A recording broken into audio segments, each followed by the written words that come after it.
और इस वक्त की बड़ी और ये दुखद खबर आपको दे रहे हैं। 84 साल की उम्र में प्रणब मुखर्जी पूर्व राष्ट्रपति, उनका निधन हो गया, अब नहीं रहे।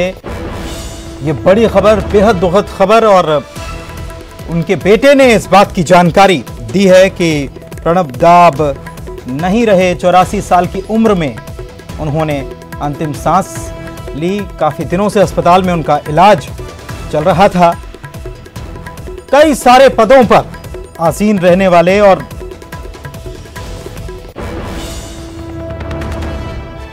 कई मामलों के ज्ञाता प्रणब मुखर्जी पूर्व राष्ट्रपति, उनका अब वे हमारे बीच नहीं रहे। बेहद दुखद और बड़ी खबर।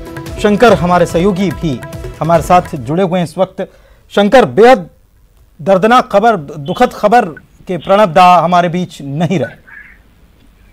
वाकई में देखिए बहुत दुख की खबर कही जा सकती है, क्योंकि बहुत कम ही ऐसे लोग होते हैं जिसको पूरा देश दादा कहता हो या प्रणब दा कहता हो। तो ऐसे प्रणब मुखर्जी रहे, हालांकि देश के पूर्व राष्ट्रपति रहे, लेकिन इनका प्यार जो है, इनकी जो एक राजनीतिक छवि कहिए या व्यक्तिगत छवि कहिए या इनका जो पूरा राजनीतिक करियर कहा जाए, तो हर कोई इनको दादा कहता था। और दादा कहने का मतलब यही है कि बड़े भाई। तो एक तरह से कहा जा सकता है कि प्रणब मुखर्जी का जाना निश्चित तौर पे भारतीय राजनीति में एक बहुत बड़ा एक अध्याय कहा जा सकता है, जिसको हर कोई मिस कर रहा है। चाहे पार्टी लाइन की अगर बात करें, चाहे बीजेपी की बात करें या कांग्रेस की बात करें, हर कोई उनको मिस कर रहा है आज।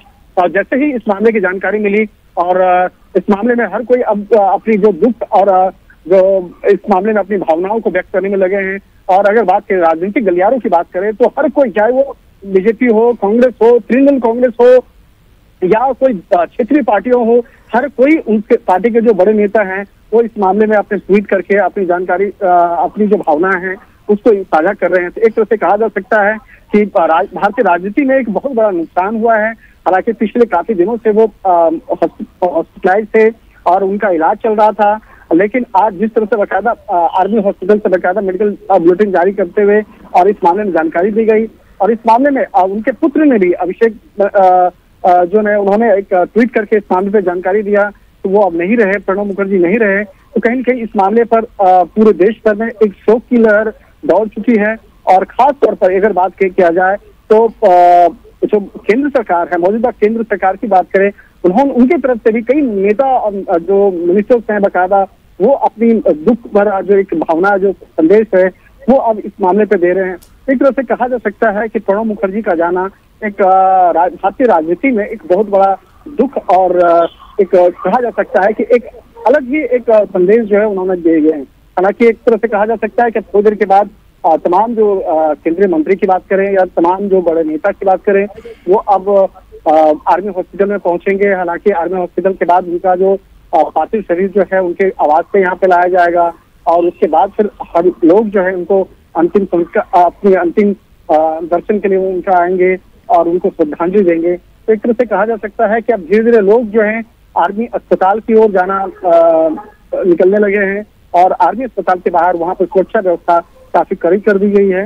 और वहाँ पर जो ट्रैफिक और मूवमेंट जो है उसको भी वहाँ पर बदला जा रहा है, जिससे कि अगर वहाँ पर ज्यादा अगर लोग आते हैं। शंकर, आप हमारे साथ बने रहिए। प्रवीण दुबे हमारे सीनियर एडिटर मध्य प्रदेश हमारे साथ इस वक्त जुड़े हुए हैं। प्रवीण जी, प्रणब दा अब हमारे बीच नहीं रहे। कई सारी जिम्मेदारियां उन्होंने, राष्ट्रपति तो रहे ही, लेकिन इसके अलावा भी कई सारी उन्होंने जिम्मेदारियां निभाई। और कांग्रेस के लिए वो एक वक्त यूपीए के काल में ऐसा था कि संकट मोचक उन्हें नाम दिया गया था। अब उनका जाना वाकई में एक अपूर्णीय क्षति भारतीय राजनीतिक जगत में मानी जाएगी। बिल्कुल ठीक कह रहे हैं पुनीत आप। और कुछ इस तरह के लीडर जो मतलब कांग्रेस में अगर मैं कहूँ कि जिनकी एक आइडियोलॉजी थी, जो सीधी रीढ़ के नेता जो गिने चुने पॉलिटिक्स में पाए जाते हैं, उनमें एक प्रणब दा का भी नाम था। कभी गलत तरीके से उन्होंने कोई कंप्रोमाइज नहीं किया, किसी गलत बात को प्रमोट नहीं किया। एक अलग तरह की शख्सियत थे वो। और जाहिर सी बात है कि जब यूपीए जिस वक्त बहुत पावरफुल उनकी गवर्नमेंट थी, तब भी उन्होंने जो स्टैंड उन्हें लेना था वो उन्होंने लिए। विपक्ष के साथ भी उनके बहुत बड़े स्ट्रेट फॉरवर्ड रिलेशन थे, कभी किसी तरह की। तो कुल मिला के हम कह सकते हैं कि जिस तरह की छलछल्म की राजनीति या एक दूसरे को गिरा के आगे बढ़ने वाली राजनीति है, उस तरह की तासीर के नहीं थे प्रणब मुखर्जी। और राष्ट्रपति के बारे में भी जो कहा जाता था कि भाई एक रबर स्टैम्प की तरह होता है, वो भी उन्होंने दिखाया कि नहीं, वो केवल रबर स्टैम्प नहीं है, बहुत सारे मसले में उन्होंने कॉल भी लिया और अपना जो स्टैंड है वो भी क्लियर किया। तो कुल मिला के हम कह सकते हैं कि उनका जाना एक बड़ी क्षति है, न केवल कांग्रेस के लिए बल्कि पूरे देश के लिए। बिल्कुल। और उनके राजनीतिक जीवन की प्रवीण जी अगर बात की जाए तो उनका कद 2 बार ऐसा मौका था जब वे प्रधानमंत्री की कुर्सी तक पहुंचने वाले थे, लेकिन रह गए, एक कदम पीछे रह गए। लेकिन उसके बावजूद उनकी हमने देखा कि उनकी कार्यप्रणाली ऐसी थी कि वो हर कोई उनका मुरीद रहता था उनके काम का। जी हाँ, बिल्कुल। और जब ये यूपीए के चेयरपर्सन वाले मसले को लेकर जब आपत्ति थोड़ा उठी थी सोनिया जी के नाम को लेकर, तब भी उनका नाम चला था मनमोहन सिंह से पहले कि क्या प्रणब मुखर्जी हो सकते हैं प्रधानमंत्री। तो आप बिल्कुल ठीक कह रहे हैं। और ये बात हम बिल्कुल जिससे मैंने अपनी बात की शुरुआत भी की थी कि ऐसे कोई कंप्रोमाइज करके या पद के लिए समझौता कर लेना या अपनी रीढ़ झुका लेना, वो उस तासीर के नेता नहीं थे। और वाकई उनकी जब सेहत खराब होने की बात आई तो न केवल उनकी पार्टी के लोग बल्कि अपोजिशन वाले लोग भी उस बात से दुखी थे। और आज जो जिस तरह से उनका निधन हुआ वो वाकई एक शोक की वजह है अपनी।